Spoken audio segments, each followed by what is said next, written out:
What's up, everybody? Welcome back to another episode of the Hoopers Lounge featuring Max and myself. We're here with a special episode today about 1 hour after the 2026 March Madness bracket has been revealed to the public, and we are here with our bracket predictions. Max and I hopped on a call about 10-15 minutes after the bracket was finalized. We debated for some time, we made our picks, we argued, we fought incessantly, but we have finally come to a conclusive bracket that we can call the official Hoopers Lounge March Madness bracket that we are here to share with y'all. So, we'll start off with none other than the East region. The first game, Duke and Siena. Not much of a debate there. We took Duke. Obviously, Cameron Boozer is going to be the best player on the court by far that game. Ohio State TCU. This one we debated for a little bit. TCU ended up being determining our winner because they ended up the season hot. They've been playing on the bubble for the past couple of weeks, almost the last month. They've had to win. They've had their number of games against other bubble teams that they've had to win. And also, the Big 12 had just been a better conference than the Big 10 this year as a whole. That was also part of our decision. We have St. John's taking down Northern Iowa, avoiding the infamous 5-12 upset. And we have Kansas taking down California Baptist, which California Baptist made it in their first year of eligibility for March Madness. Cool story there. Darren Peterson's cooler. So give us California Baptist. Here's our first big upset. We have South Florida taking down the Louisville Cardinals. Michael Brown Jr. would be the best player on this court, but his availability is in doubt because of a back injury. And even if he's played, we've seen this back injury affect his ability to shine on the court throughout the year. He's missed the last 4 games of the regular season, plus Louisville's ACC tournament run. He's definitely not going to be at 100% even if he does play. South Florida, on the other hand, one of the hottest teams in the country, have won, I think, 18 of their last 19 after they beat Wichita State today in the AAC championship final. So we have South Florida pulling off the upset. Next up, we got Michigan State. Tom Izzo, Mr. March. He's not losing in round 1, even though he did to Mississippi State a decade ago. Besides the point, he's not losing to North Dakota State in round 1. Michigan State takes it.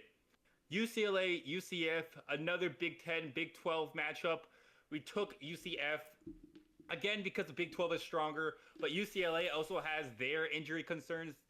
Donovan Dent and I forgot the name of the guy who made all Big 10 third team this year, but both of them are questionable or out due to injury against UCF. And that's a huge loss for UCLA, losing their 2 best players. So that's why we took UCF. And then last but not least, UConn defeating Furman. Furman had that memorable game winner a few years back. They're not going to pull off that same magic against the Huskies. Dan Hurley's going to go on another March run. Give us UConn. Yeah, absolutely. And like Alex said, we were not 100% agreeing on all these picks, but we found a way to come to a conclusion, and this is our collective bracket.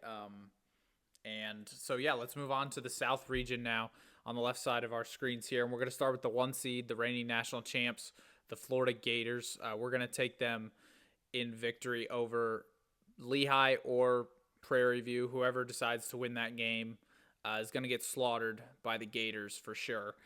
Next game hits close to home for your boy here. Clemson making the tournament for the 3rd straight year.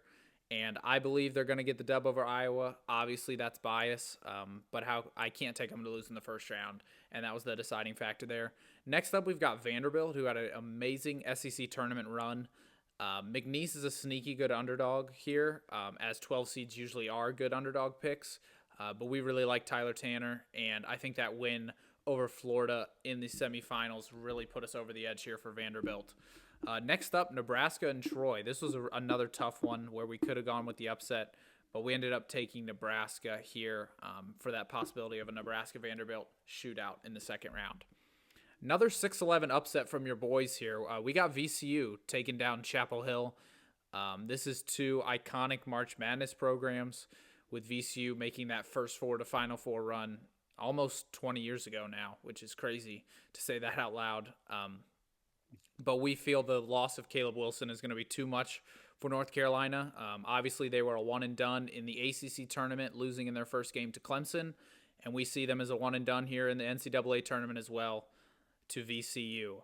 And who will VCU be playing in the second round? We believe that will be Illinois. Very diverse offensive team, great head coach in Brad Underwood, and it's hard to beat a top 3 seed in the first round. Not impossible, but very difficult. So we've got Illinois moving on. Next up, St. Mary's A&M. One of the games we knew very little about, to be honest with you guys. This was one that was a real heart just quencher for us. We don't know who to go with, but we're taking St. Mary's because of their play in their conference, specifically how competitive they've been against Gonzaga this year. And then Houston will beat Idaho in the first round, and prayers up to Idaho that game is not a slaughter fest. Yeah, Slaughterfest might be a bit of an understatement. Houston might be favored by 25 in that game. That wouldn't even be close. We did disagree on a couple of games in that bracket. I had Texas A&M beating St. Mary's, and I had Iowa beating Clemson. But those are the two toss-up games. So, for the most part, we've up to this point we have been pretty much in agreement. But on this right side of the bracket, we got in a couple pretty heated debates here on this right side. But we'll start off with Arizona, Long Island. This was not one of those heated debates. The Arizona Wildcats are defeating Long Island. But shout out to Long Island Sharks. Greatest celebration in the sport. Cannot wait to see that all of March. It's going to be cinema. Shout out to the Sharks, man. Their first ever March Madness run. But they're not beating Arizona, unfortunately. Villanova, Utah State. This was one that we went back and forth on. The Mountain West has a history of underachieving in these tournaments, whereas the Big East as a whole this year was overall very weak. It's kind of a toss-up, and it's not one that particularly matters that much because we have Arizona beating either team in the round of 32. Spoiler alert. But we ended up taking Villanova. Just conference superiority. The Mountain West has a history of choking in March. That's what it came down to. Wisconsin, High Point. I was trying to sell a High Point, but we're going with Wisconsin. At the end of the day, they have beaten a lot of the Big Ten top teams. They have wins against Michigan, Illinois, Purdue, Nebraska.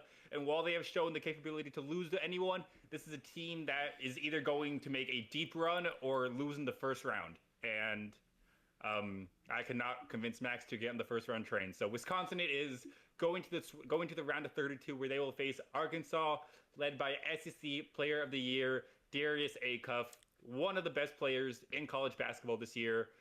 That's going to be a fun round of 32 matchup. BYU, AJ DeBonza is not losing in the first round. Texas and NC State are both teams on the bubble who had middling to pretty shitty years, I think it's safe to say, for the standard they came in. I know NC State was a preseason top 25 team, or right on the cusp of it after Will Wade joined. So I don't think being in the play-in game is exactly what Wolfpack fans expected or hoped for going into the season. And Texas, they're a big brand. They expect to make it every year. Play-in is never where they want to be. Regardless, both of these teams have been disappointing this year. One of them is going to be even more disappointed when they lose to the play-in, and the other is going to be disappointed when AJ DeBonza drops 30 on their heads. Gonzaga, we have beating Kennesaw State. I couldn't tell you a single thing about Kennesaw State, but shout out them. They're up right now. But Mark Few doesn't lose in the first round. I think it's safe to say. Miami, Missouri, another bit of a toss-up game between two teams we don't know much about. Miami had a good run a couple of years ago, made it to the Final Four with Jim Larrañaga as coach. He has since retired, and I could not truthfully tell you who Miami's new coach is. But he's done a good job. He's gotten them back to March Madness after the disaster that was last year. And they're playing against Missouri, who I think their best player is Caleb Grill. I am not sure whether or not he's still on the team, so don't quote me on that. However, like I said, we don't know much about either of these two teams. We went with Miami. Just we feel like the SEC as a whole is more or less overrated this year. Again, this could go either way. Doesn't matter too much because either way, we have Purdue making the round of 32, and most likely will beat the winner of that game. Yeah. And to finish out our first round predictions, we're going to head to the Midwest region. And we did have a lot of debates in this one as well, but no debate with the 1 seed. We've got all 4 1 seeds advancing, with Michigan defeating the legends of UMBC. That's right. There's no way UMBC does not beat Howard and advance to have their chance to beat another 1 seed. That would be a crazy story if UMBC somehow did it twice in school history. They would go down as legends for that. But unfortunately, not this year. The Wolverines advance. Next up, Georgia St. Louis. Real toss up here. I know St. Louis started the year really, really well, but I was convinced otherwise to take the Bulldogs here just because of the strength of schedule in the SEC versus the Atlantic 10. Next up, Texas Tech and Akron. I think, in my personal opinion, that Texas Tech is a sneaky team this year. I think everyone wrote them off when JT Toppin was lost for the year with a torn ACL. But they are very good. They're not as good as they were with Toppin, but they are still a really good team, and I could see them making a run here in March. They will be playing Alabama in the second round, and we'll get to that matchup in a little bit. Alabama, great offense, one of the best in the country, one of the worst defenses, and so I feel like with the Nate Oates program, we've seen that before. Next up, probably the first round matchup we had the most argument about here was Tennessee versus the winner of Miami of Ohio and SMU. We are going to go with the Tennessee Volunteers. And we were able to come to this conclusion because we truthfully don't know who's going to win the Miami of Ohio SMU game, as well as the combination of Tennessee's athletes, in our opinion, are significantly better than the athletes of Miami and Ohio in particular and SMU. And I think in a one-game setting that will significantly matter. Miami of Ohio has been a great story, but their best win of the year is Akron, whereas Tennessee has beaten Houston, and I think that is a huge difference. SMU, on the other hand, we looked at their schedule beforehand, and both of us were scratching our heads as to how they even made the tournament. So that, to us, is just too big of a red flag on either side to pick against the Volunteers here in round one. And they will be going up against Virginia, one of the more underrated teams in this tournament. Virginia defeating Wright State here in the first round. Again, Virginia, they showed me a lot in the ACC tournament. I wasn't as high on them heading into the ACC tournament as I did not expect them to make the final.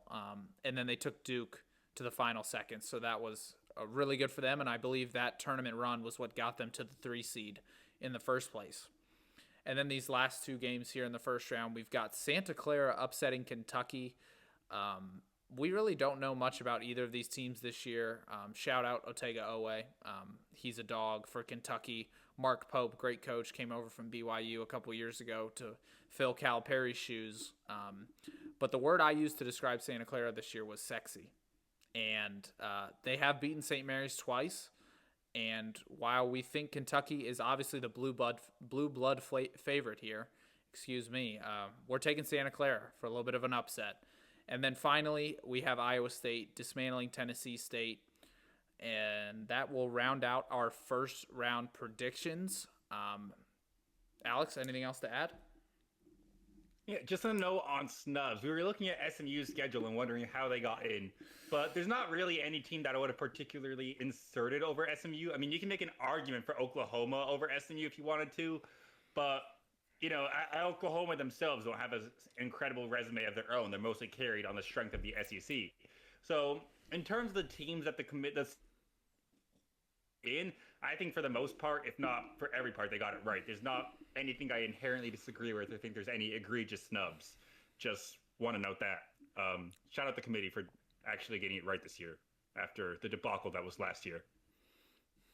Moving on to the round of 32.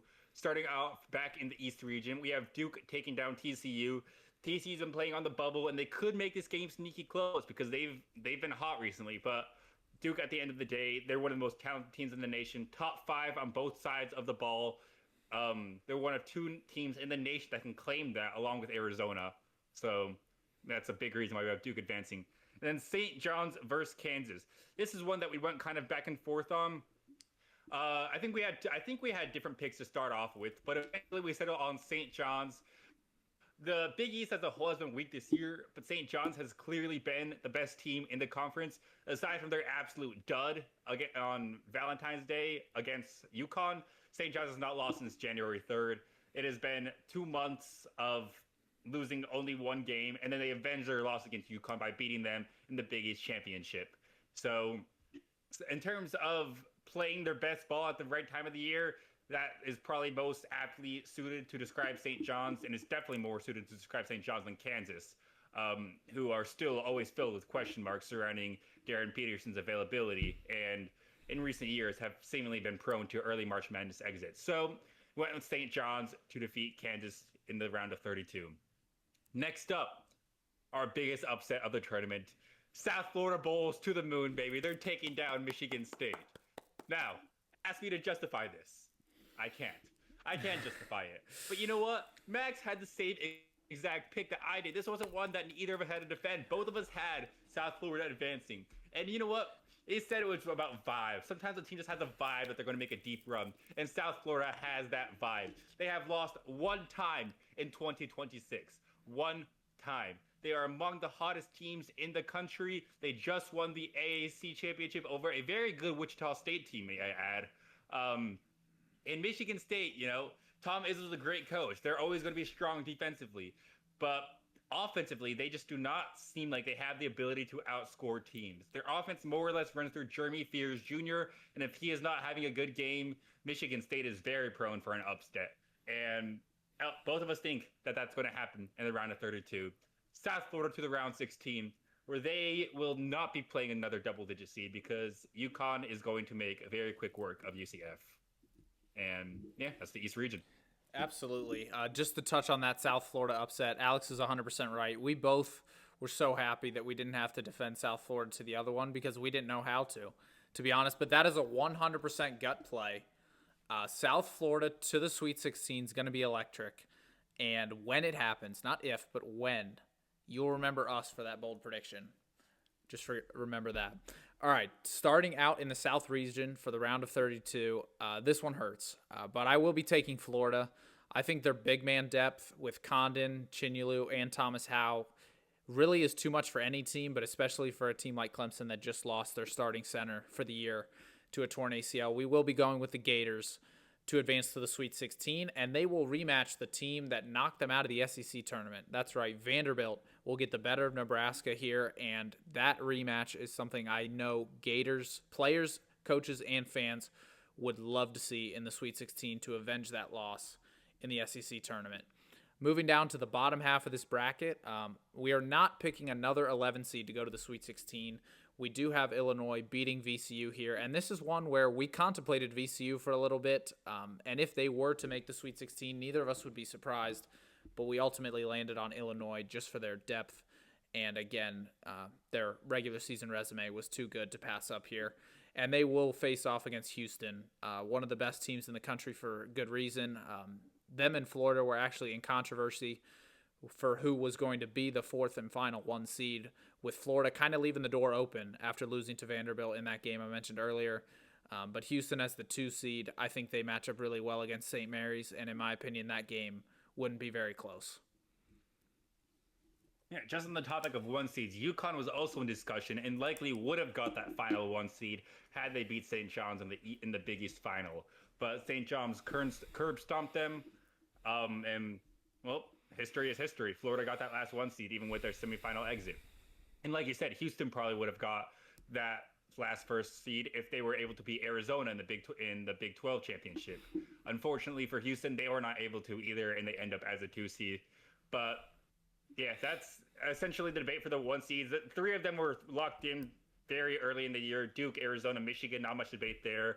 Florida, Houston, UConn, those 3 teams all had the lead at one point of the year. It ended up going down to Florida based on how they finished the year on their win streak before losing to Vanderbilt, and Houston and UConn just suffering one too many losses to end the year. Moving on to the West region, we start off with Arizona and Villanova, and we have the Wildcats moving on. The backcourt of Jaden Bradley and Braxton Burries is among the best in the nation, if not the best in the nation, and we think that will overwhelm Villanova, who may have prospered a little bit in what was a very weak Big East this year. Wisconsin and Arkansas. This is going to be an absolutely entertaining game. Like we said, we think Wisconsin is capable of beating anybody. They're also capable of losing to anybody, but they're good enough to beat anybody in the country. And Arkansas, meanwhile, is led by Darius Acuff, who we expect is going to have an absolute monster of a March as the as the focal point of Arkansas, the undisputed number one option of Arkansas's offense. He's going to go off. Arkansas's hopes of going on a deep run will ride on his shoulders, and we expect him to come through at least in the round of 32 against Wisconsin. We have Arkansas moving on. Moving on to the bottom, we have another upset here. We have BYU taking down Gonzaga in the round of 32. Both of us have been huge believers of AJ Dybantsa. In our mock draft episode, we both had Dybantsa going number one before it was popular. Just want to say, both of us know ball. We predict the future. We predicted Peterson's downfall. But we're both very high on Dybantsa like we've been all year. We think he's among the best players in college basketball, if not the best. He's going to be the best player on that court. Rob Wright could very well be the second best player on that court. And Gonzaga definitely has a depth, but sometimes it just comes down to star power. And BYU definitely has a star power in this matchup. Give us the Cougs to make the Sweet 16 for the first time since Jimmer Fredette's run. And then Miami-Purdue, we have Purdue advancing. Neither of us knew much about Miami. We couldn't really defend them. Purdue has Braden Smith and Trey Coffin-Wren. They've had plenty of March Madness experience. They should be fine in the round of 32 against Miami. Yeah, and we saw that experience today, just a couple hours ago, with them beating Michigan in the Big Ten championship game. That was probably Purdue's best game of the year, based on what I saw, and that should give them a lot of confidence heading into the NCAA tournament. And speaking of Michigan, we are going to pick them to defeat Georgia in the round of 32 here to kick off the Midwest region. Michigan, in my opinion, that loss is only going to help them against Purdue. It shows them, where their weaknesses are, where they have to get better as a team. Yaxel Lendenborg has been amazing this year, and I expect him to carry, if he has to, Michigan to the Sweet 16. Next up, again, I want to sing the praises of Texas Tech because I think this is a terrible matchup for Alabama, and we will be taking the Red Raiders to advance to the Sweet 16 here. Even without JT Toppin, Texas Tech has an offense explosive enough to exploit Alabama's defense and a defense to slow down their high-powered offense. To me, this is as bad of a 4-5 matchup as it could get for Alabama, in my opinion. Looking at the other 5 seeds, I think Alabama, looking on the other side of your screen right there, would much rather play a team like Vanderbilt that plays a lot of fast-paced offense as opposed to a team built like Texas Tech. So for that reason and that reason alone, I think we agreed that with a healthy Christian Anderson, Texas Tech will be the favorites to make it to the Sweet 16 out of that little mini bracket there. And then sliding down to the bottom half of the Midwest region, we are going to take Virginia to advance to the Sweet 16. Personally, I had Tennessee winning this matchup, but because we disagreed on Tennessee so much in the first round, I was willing to compromise with Alex a little bit, and we agreed on Virginia with, again, like I mentioned earlier, their ACC tournament run did give me a little more confidence in them to make this run to the Sweet 16, and so we will be having the Cavaliers advance there. And then Iowa State, the Cyclones, they absolutely worked everybody in the Big 12 tournament, and if it weren't for a Jaden Bradley buzzer beater, they could have been the Big 12 champions. So Iowa State to the Sweet 16 for us, and now let's get to our Sweet 16 predictions. Yeah, before we do, just real quick, Mila Monsilovic on Iowa State might be the best shooter in the country. He is guaranteed to have one game this tournament where he goes off for at least 6 threes. It's going to be fun to watch. Keep that name in mind. Texas Tech. This comes with the caveat that Christian Anderson is healthy and at 100%. He suffered a hamstring injury playing on the new glass course of Big 12 release, just for them to go back and say, oh, these actually suck. They hurt too many players. Let's go back to hardwood. Why they changed to begin with? Great question. Besides the point, Anderson suffered a groin injury. That hasn't questionable, but March Madness, the selection committee said that he is expected to play. He is expected to be at 100%. And if that's the case, then yes, I think they are going to go to Sweet 16. If Anderson is limited in any capacity, don't just watch Alabama. Watch out for Akron. Akron is a sneaky good 12 seed. Miami, they've been ranked ahead of Miami, Ohio all year on the metric scale. Akron could very well pull off the upset against an injured Texas Tech team. So Anderson's health, something to keep an eye on. Moving on to the Sweet 16, Duke and St. John's, a matchup of blue bloods, Shire versus Pitino, two of the best coaches in the game right now, but we're going to take Duke. If anybody can slow down Cameron Boozer, it could be Zuby Ejiofor on St. John's, who just won the Big East Player of the Year. absolute star for St. John's. But Duke just has more star power at the end of the day. Even if Cam Boozer is slowed down, Isaiah Evans, Dame Sarr, somebody else on Duke is going to be able to step up against this Johnny's roster. So we have Duke going to the Elite Eight, where South Florida's Cinderella run, unfortunately, does not continue. We have the Huskies moving on. Dan Hurley has arguably more March Madness experience than 99% of coaches in this tournament after he's won back-to-back national championships in 2023 and 2024. I mean, this UConn roster has about as much experience as anybody has in March, with Alex Karabin leading the way. They seem like the team least at risk to losing to a bottom seed. And for that reason, we picked them to end South Florida's Cinderella story. What a story it would be if it continued past UConn, though. My goodness. That would be something to behold for sure. Moving on to the South Region games here, we've got Florida Vanderbilt, a highly anticipated rematch in my eyes, a game that I want to see again, just based on, I was shocked with the result that happened just a couple days ago, where Vanderbilt basically ran Florida off the court. It was insane to watch, and I think if they were to rematch, that would not happen again. I think with as good of a coach as Todd Golden is, he would find the right recipe to slow down Tyler Tanner, Duke Miles, and that Vanderbilt offense. So give us the Gators to advance to the Elite Eight as they attempt to defend their throne here and advance to maybe back-to-back national championships. And then on top of Florida making the Elite Eight, we are going to go with the Cougars, a team that has been very consistent all year.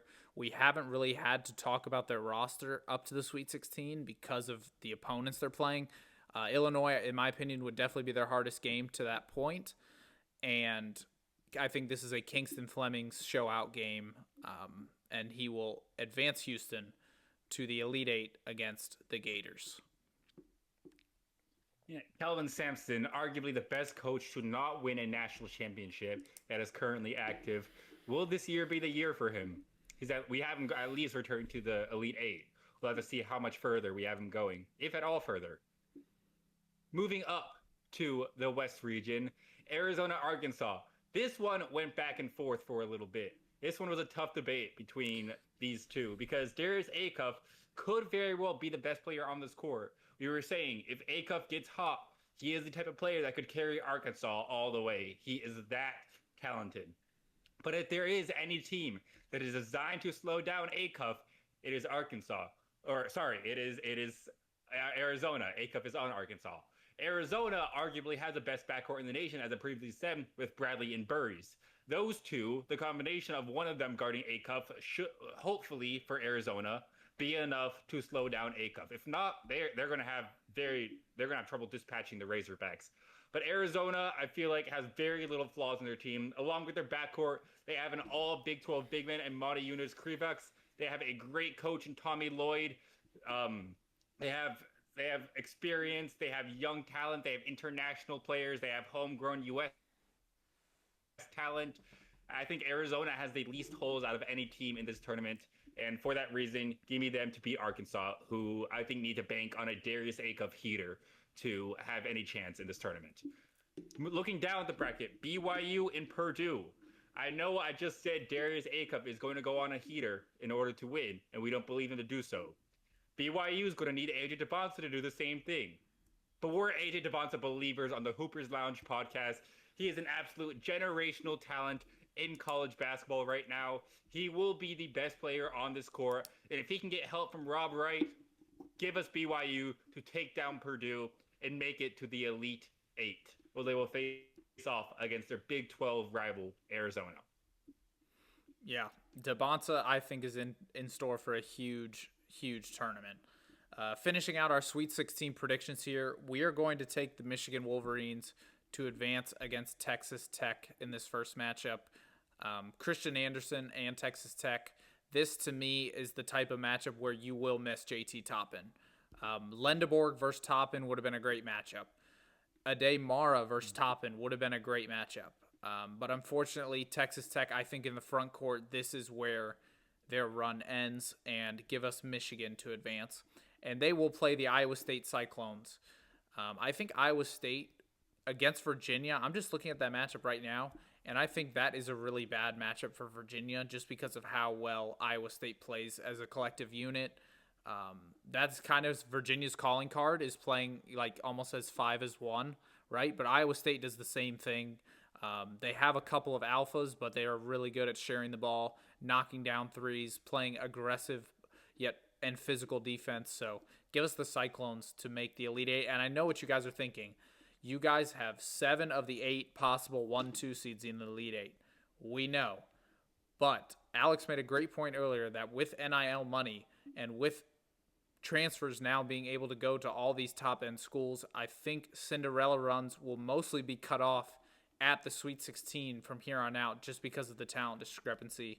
And that is kind of our basis for that logic, because the days of VCU and Loyola Chicago making the Final Four, while those days were awesome, they were probably limited and probably over. So that was kind of our logic for that.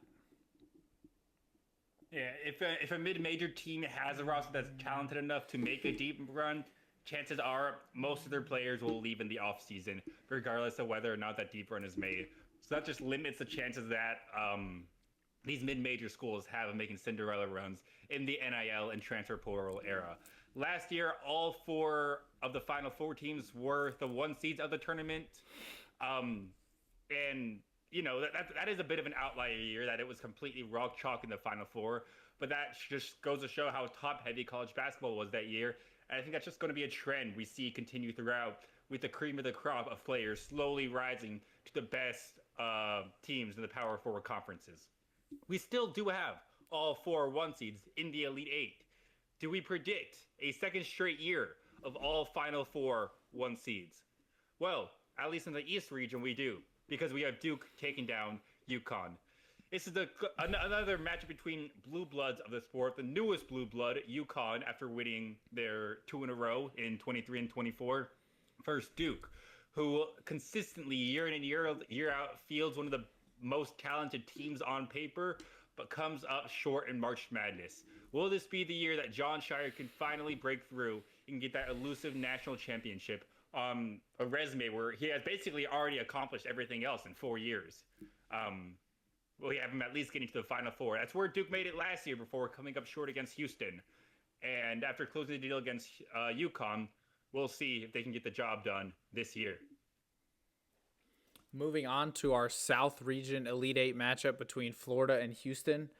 We're going to take Houston here to at least knock out the defending champs, the Gators. Again, Kelvin Sampson, kind of a legacy run for him this year. I feel like we say that every year when it comes to March, but his team's going to be ready to go. I think Florida's backcourt is not as good as it was last year, obviously losing Walter Clayton, Will Richard, and I forget the other guy's name.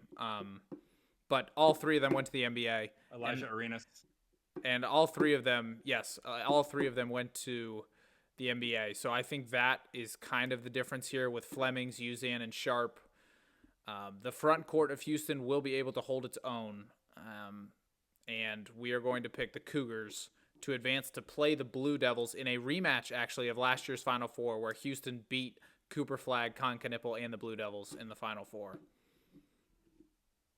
Oh, so it's Elijah Martin. My bad, not Elijah Arenas. Elijah Arenas is currently on USC and potential draft pick. Stay tuned for that. But Elijah Martin is the player who you were talking about, the backcourt member that the Gators lost. It's incredibly hard to win back-to-back national championships in basketball, winning 12 straight games in March Madness. I know UConn just did it, but it's something that's incredibly difficult to do. There's a reason it wasn't done for 15 years before UConn did it. And that just makes it incredibly tough to pick Florida here. Tall Golden is a great coach. This Florida team has been playing their best ball at the right time of the year before their loss to Vanderbilt. This isn't a knock on them. This is just, we believe in Houston. We believe in Kelvin Sampson. And we believe that this team, after the heartbreak they suffered last year, is ready to return to the Final Four. On the other side of the bracket, Arizona versus BYU, a Big 12 matchup in the Elite Eight. A.J. DeBonsa might be the best player on the court. Arizona might have the 2nd through 6th best players on this court. They're deep, they're loaded. Arizona has beaten BYU in the regular season multiple times, and they're going to beat them again in March Madness. Yeah, Speaking to your point about Florida, just for a minute, yeah, we're picking against these teams in the Elite Eight, but any team that makes really the Sweet 16, that's kind of when you cipher out the Cinderellas, right? And you cipher out who just the best teams are. And so all these teams that make the Elite Eight in particular, like they deserve to be here, and they're all the best teams in the country. And so picking against any of these teams in the Elite Eight, like a BYU or a UConn or Houston, or if you were to have anyone else there, it's not a slight on them. It's just who do you think is going to be able to win the close games when it matters, and that's kind of where our head went for that. And another player to keep in mind, Koa Pete. This could be a draft stock rising type of tournament performance from him. If he goes out there and shows out against a potential AJ Debonsa matchup, or I'll just pick our next game here, Michigan. We have them beating Iowa State. If Koa Pete were to ball out in the Final Four against Yaxel Lendenborg, he could very easily rise up the NBA draft board. So I think Arizona, like you said, they may not have an AJ Debonsa, but they have a lot of really, really good players. They have the Big 12 Player of the Year. I mean, Debonsa wasn't even the Big 12 Player of the Year, so that was Jaden Bradley. But I'll talk a little bit more about this Michigan-Iowa State matchup. As I was looking down at our notes, Alex, I was actually kind of thinking why I didn't pick Iowa State in the first place. Michigan, to me, showed a lot of vulnerability today against Purdue. However, I do think that Iowa State kind of lacks shooting, and Michigan is one of the faster-paced teams, and I think if they got in a run-and-gun type of game, Iowa State would have trouble keeping up. Obviously, Momcilovic can shoot. Lipsy is on and off, but Michigan, again, just has the size. They have the depth, and I expect them to win this game, but it's very close, and I almost thought about switching out on the fly, but we'll stick with the Wolverines here, and that will wrap up our Elite Eight predictions and on to the Final Four, which I believe is taking place in Houston this year. Yeah, it's taking place in Indianapolis, actually. But Houston does have, I read this in one of the preview articles, Houston has a matchup. I'm not sure how this works, but a team is not allowed to play home games, essentially. So Houston cannot play games that are at Houston. Except this year, one of the rounds, I don't know if it's the first two rounds or the Sweet 16 Elite Eight, the campus of Rice is hosting those games, and Rice is a 5-minute drive from Houston. I'm actually pretty sure it's Elite Eight because I read that Florida could be traveling to face Houston in what is essentially a home game for the Cougars, and was a big talking point of March Madness. So something also to keep an eye on the Cougars is that if they can get to the Sweet 16 and the Elite Eight, they should basically have home court advantage for those matchups. So yeah, this should be good for Houston. But the Final Four and the national championship will be taking place in Indianapolis, Indiana. Yeah, absolutely. All right, so I'll take the first matchup here, Duke and Houston. We ultimately decided with Duke. Now, this one was one that we went back and forth on. I'm a huge Houston Cougar fan, obviously living in Houston for 4 years. They obviously have a place in my heart for that. Kelvin Sampson's awesome. I think he's a great coach. And in my opinion, I think they have a guy that can maybe slow down Cam Boozer.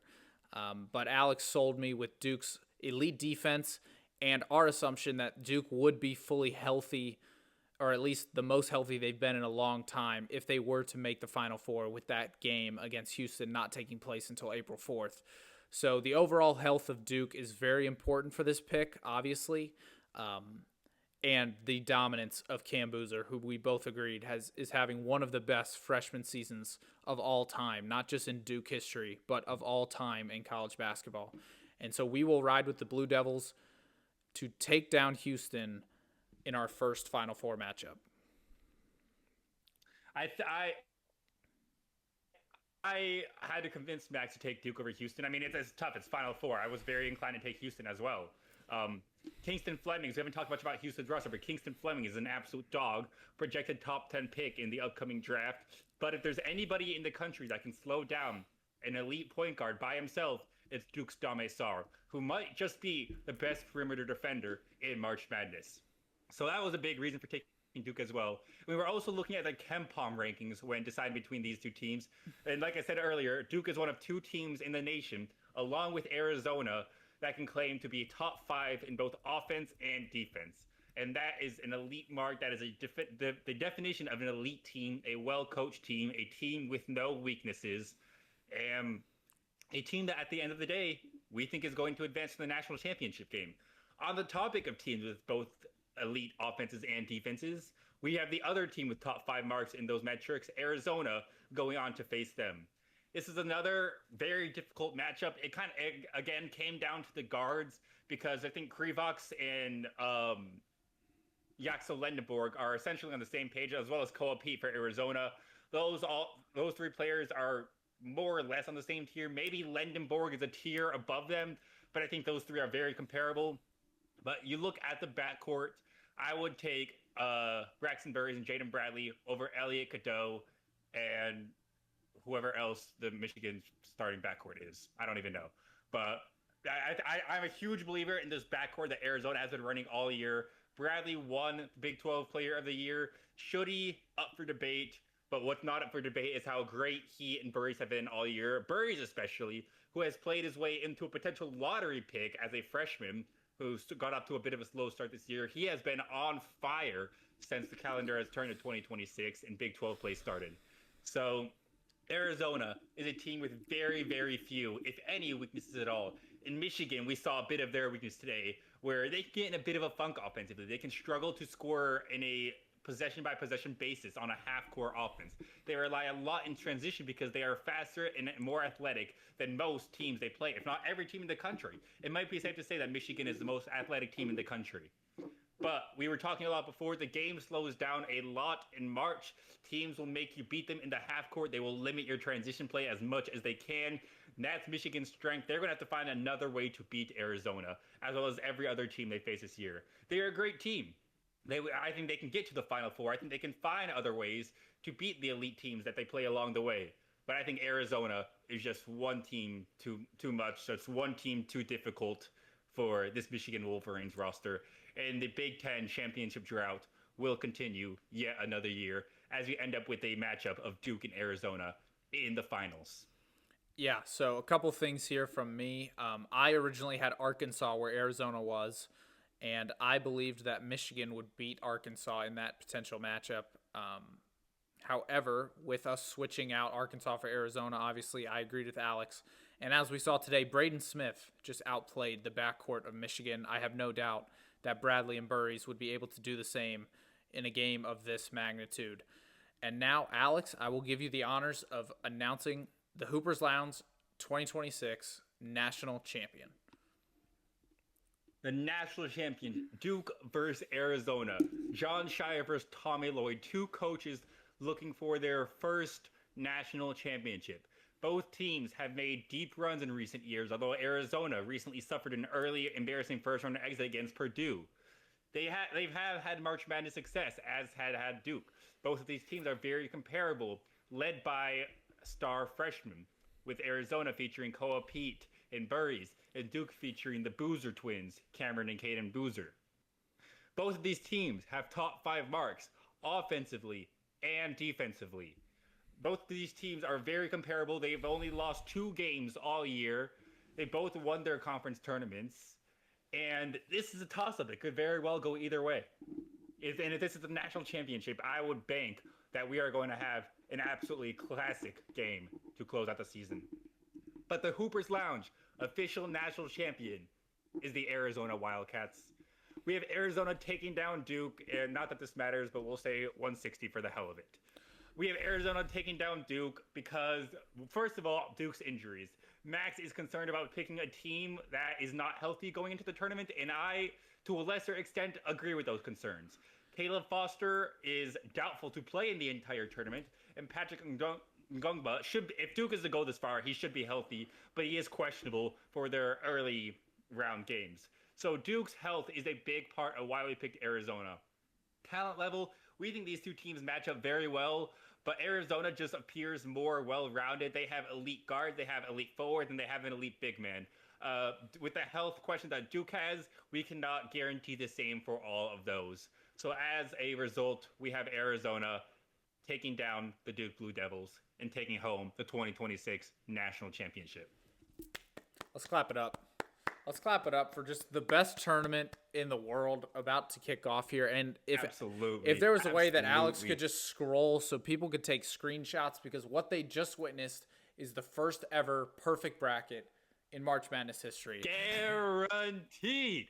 While we may have Guaranteed. Mark it disagreed, down. I really like our bracket here. The Final Four, looking at it, just looks spectacular. The shakiest of those four teams, in my opinion, is Michigan, but that is 100% recency bias based on how I saw them play today against Purdue. I think any four of these teams obviously are threats to get knocked out, as I had Arkansas in my initial reactions as well. I could see Florida in there. UConn could very easily beat a not fully healthy Duke. There's so many things that could go wrong. Hell, one of these four teams could lose in the round of 32 to an 8 seed or a 7 seed. You know, you never know with March Madness. That's what makes this tournament so amazing. And I am very much looking forward to watching it this week. And again, if you guys want to ride with us, Arizona is our national champion. I know as a betting man, I will be putting some money on Arizona to win the national championship just because me and Alex agreed on that. It's got some good juju. And like Alex said, they have very little weaknesses heading into this tournament. They're healthy, they're athletic, they can score at all 5 positions, and they play defense with a great head coach. They're battle tested, and the Wildcats are our team this year. Anything else to add, Alex? Yeah, we have 3 of the 4 1 seeds making the Final Four, and we only have one double-digit seed in the Sweet 16. And there were complaints last year that the bracket was, as a whole, very chalky, very upset. There weren't a lot of upsets last year. To counter that, I say look at the Final Four games where I had all 1 seeds, but the 2 games were absolute classics. And the national championship was also a classic. All those Cinderella runs are fun to watch. Seeing the elite teams in the later stages is what produces these memorable games. Because you remember the St. Peter's Elite 8 run. You don't remember that they lost a 25 against UNC in the Elite 8. As much fun as Cinderellas are, if the bracket plays out as we expect it to, we should be in the makings for a very entertaining Elite 8 in Final Four. So something to keep an eye on there. If our expectation that the favorites will continue to win and the Cinderellas will continue to have early exits, if that holds up for this tournament. Absolutely. And while we still have some time here, we're going to do a impromptu end segment here where me and Alex are going to try and make a case for a couple of random teams that we came up with to make the Sweet 16. So this is not to win the national championship. This is not to make the Final Four. This is just for this team to make the Sweet 16. So, Alex, would you like to go first, or do you want me to go first? I'll start you up with the first team. I want to hear what you have to say about this team because it is a team that we debated a little bit, and I think it is a team, if I remember correctly, that you had winning their opening round game that I didn't, and that is, I'm in the wrong place. The St. Louis Billikens of the Midwest region, the 9 seed. They have they go against Georgia in the round of 64, and should they win, they would play Michigan. Max, tell me how the St. Louis team can make the Sweet 16. Yeah, well, first off, against Georgia, the 8-9s are a toss-up. So I think it just comes down to if you can make the plays late, obviously, in those games. And St. Louis has shown us with their amazing start to the season that they can win close games. Starting the year, I believe, 24-1. St. Louis should have the confidence to be able to beat a team of similar caliber, at least based on the seeding, in Georgia. So I'm not too worried about their chances to win this first game as, again, the 8-9s are so difficult to predict. The tough game there would be the round of 32 against a team that we believe is going to the Final Four. That's where the difficulty comes in here. And I believe that confidence would have to be the only way they advance. If you know that you can win games at a high level and you've won plenty of games throughout the regular season, what's one more, right? You start hitting some shots early, creating some turnovers. I think for a team like St. Louis, we've talked about the backcourt of Michigan that could be susceptible to turnovers. I would personally go full court press the whole game as an underdog against these 1 seeds. I would wear their team out. I would force them to play a full 40 minutes of running up and down the court, exhaust them, right? You don't have to trap at the beginning of the game or whatnot, but just put one-on-one all the way, all 94 feet. Make them go all the way, force Cadeau into some turnovers, and I think that would be St. Louis's best chance to win. So again, the Billikens, 9 seed. I feel like every couple years we always see a 1 seed lose in that second round to the 8 or 9 seed. I remember UConn last year almost beat Florida in the second round before Florida went on to win the national championship. So it's not the most unheard of thing ever. And I think confidence for a team like St. Louis would just have to be at an all-time high. And obviously shot making. You can't win games if you don't make shots. But that is my case for St. Louis to make the Sweet 16. One note on St. Louis is that you didn't mention Robbie Avila, who went viral a few years ago for the spoggles that he wore during games and for just being an overall baller. He got nicknames like Kareem Abdul-Jabbar and Gary Bird for being an absolute dog at Indiana State. He has since transferred to St. Louis, where I am pretty sure, I'm like 99% sure, he won the Atlantic 10 Player of the Year this year and is now leading the Billikens to March Madness. So, you heard the case for St. Louis. Max, who do you got for me? What's my person to make the case so I need you to scroll up to that East region, big dog, and go to the 8-9 matchup there as well, because I need to hear how you think the Ohio State Buckeyes are making the Sweet 16. Ohio State. Well, it has been, 24 years since a Big Ten team has won the national championship. Isn't it about time for that record to end? And wouldn't it be great if it was a Cinderella team? That is what Ohio State can bring to the table. Bryce Thornton is the most experienced Ohio State Buckeye to ever play for the program. I'm pretty sure he became the program's all-time leading scorer earlier this year. So Bryce Thornton, he's a senior. He's looking to close off his storied Buckeyes career with a legacy run. And best believe, a 4-year player at one university is going to play with the heart and passion that all these transfers can't compete with. Give me Bryce Thornton to single-handedly carry Ohio State. He's going to drop 30 against TCU, and everyone's going to be talking about, wow, this guy is so good. Where has he been all year? Just for him to go and drop 40 against Duke. Dame Sar who? We're not going to be talking about Dame Sar after Bryce Thornton drops 40 on his head and pulls the upset of all upsets and gets Ohio State to the Sweet 16. Wow, that is electric. As someone who picked Ohio State to beat TCU in the first round, I love a 40 piece in the second round, how that sounds. And I know Buckeyes fans around the world would be ecstatic if they were able to beat the Duke Blue Devils. Yeah, Ohio State, I think it's the first time they made the tournament in 5 years. They are a very storied program. They've made multiple Elite Eights and Final Fours throughout the late 2000s and early 2010s. But they have since fallen on more difficult times for the program. Their first time making it in 5 years. They'll be excited to go back and actually make some noise in the tournament and not just be a one-and-done team. Yeah, and I think the last time they were in the tournament, they were the team that lost to Oral Roberts in the first round, if I'm not mistaken, as a 2-15 upset. Sorry, you're correct. So, yes, that obviously is a sour taste in the mouths of Buckeyes fans. Yeah, bitter memories for Buckeyes fans. They'll be hoping to rewrite some March memories in this tournament. Next, the final team that I have for you. You had a pretty easy one with St. Louis. I mean, I could have made it a lot worse for you, and now I'm going to make it a lot worse for you, because now, tell me how the Penn Quakers, the 14 seed, will be making the Sweet 16 on a route that includes Illinois and what we expect to be 11 seed at VCU. Yeah, so unlike St. Louis, I think looking at this bracket, the harder matchup would actually be the first round, then the second round. And so for Penn, 14-3 upsets do not happen often. But they have happened before. And for me, Illinois is very hit or miss. We saw them choke a double-digit lead in the Big Ten tournament to Wisconsin. And so for me, if I'm Penn, you need to get off to a fast start. And the longer this game stays close, the more pressure's on Illinois. However, if Illinois has a lead, we've seen them choke those all year long, specifically in big games like the Big Ten tournament against Wisconsin, where I believe they were up almost close to 15 points in that game that they ended up losing in overtime. So for Penn, it's about staying close, putting the pressure on Illinois, and then just making the shots late. We've seen multiple teams do that. And for Penn, a team that had to win their conference tournament to get into this bracket, we already know that they are in a do-or-die situation, that they will be well prepared. So I love Penn here to possibly get the upset over Illinois.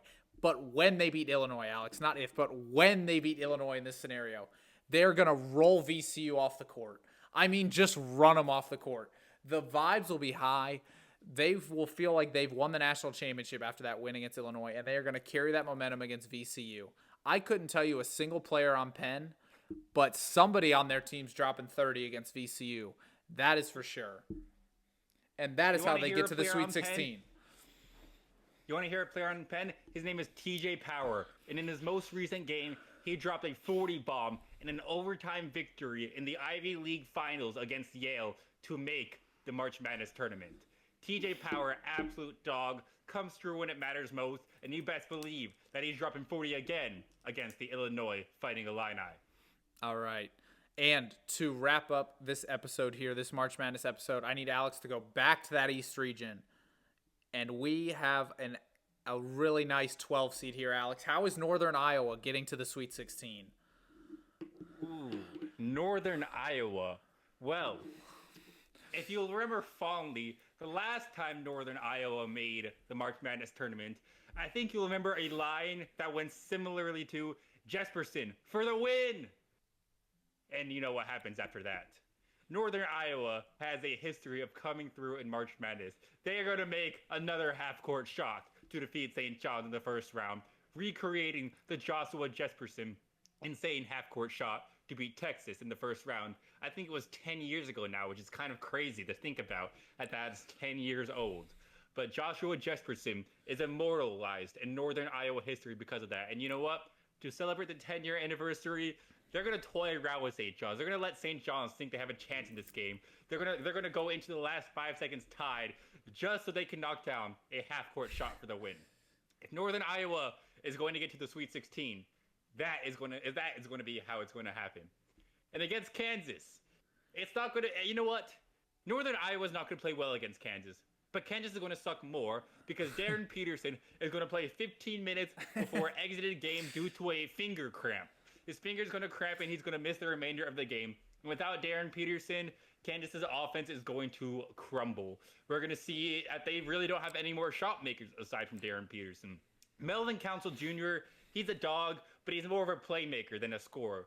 Flory Bidunga, he's a lob threat. He's not a scorer. A great defender too, but not a scorer. Kansas not really have a scorer outside of Darren Peterson, and that is going to get exposed against this elite Northern Iowa team that is going to go on an inevitable Sweet 16 run and take down 2 Hall of Fame coaches along the way. Which, by the way, let's look at this East region for a second. John Shire, Rick Pitino, Bill Self, Tom Izzo, Mick Cronin, Dan Hurley. What an absolutely loaded region of coaches. That's without even mentioning Louisville's coach. This is an what an insane bracket, man. We're going to see some great coaches have some early exits.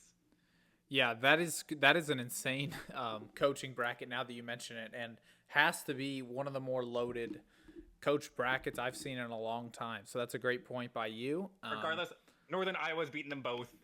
Take him to the Sweet 16. In all seriousness, though, that Jesperson shot from years ago is electric. And that is one of their fonder moments. One of their not so fond moments is when they choked that lead to Texas A&M in like a minute in the tournament. That was a rough look for them. But hey, you win some, you lose some. That was the very next game after they made the half-court shot. That's what happened.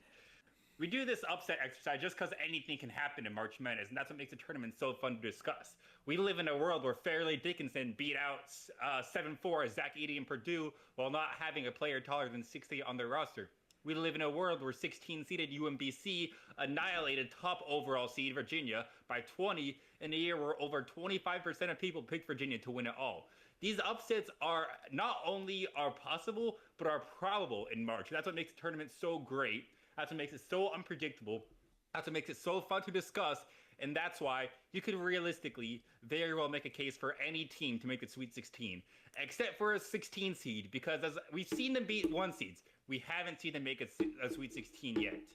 We don't expect it to change this year. Maybe it does. We don't know. But you could basically make a case for any team you want to make a Sweet 16 run if you really try. That is what makes this tournament so much fun to watch and follow every single year. If there's any Sweet 16 team who can do it, it's the Sharks. It's the Sharks. The Sharks.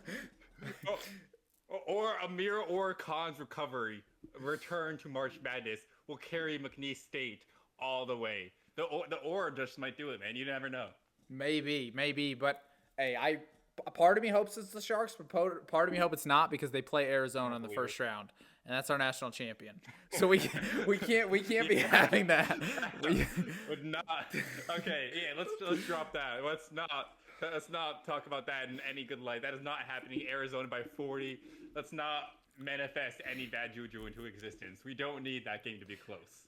Yeah, no, but it might. Sharks on top. Sharks all the way.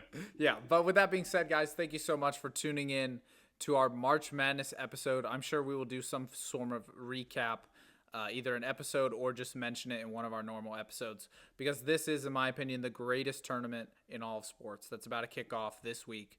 So get your brackets in, gamble with your friends, get in as many groups as you can, because this tournament, while it is great, it goes by like this in an instant. It's here and then it's not. So we love it. It's awesome for basketball, and with the freshman class especially that we've been talking about so long, how it will impact the NBA. We haven't talked enough about how it's going to impact this tournament, and it is going to be a joy to watch. So that is something I'm looking forward to as well. And with that being said, guys, we'll catch y'all in another episode this week where we recap all of the NBA stuff that happened, including 83 points out of Bam. I had to get it in. We couldn't go this episode without mentioning it. So that's fair. The genuinely most unbelievable thing I have laid my eyes on in the last calendar year. I am witnessing we live in a world where Bam Adebayo is the second leading scorer in NBA history. Absurd. Regardless, we will definitely be back with a March Madness recap episode. We'll be recapping the greatest tournament in sports. Until then, drop you guys' predictions for who you think is going to win. Who do you guys have in the Final Four? Who do you think has better takes between me and Max? Do you think Miami, Ohio is going to advance, or do you think Tennessee is going all the way? What do you think about Duke, Houston? I would love to hear the reaction from y'all in the comments down below. But enjoy the tournament. Best believe that we will, and we'll see you guys in the next episode. Peace out. Peace.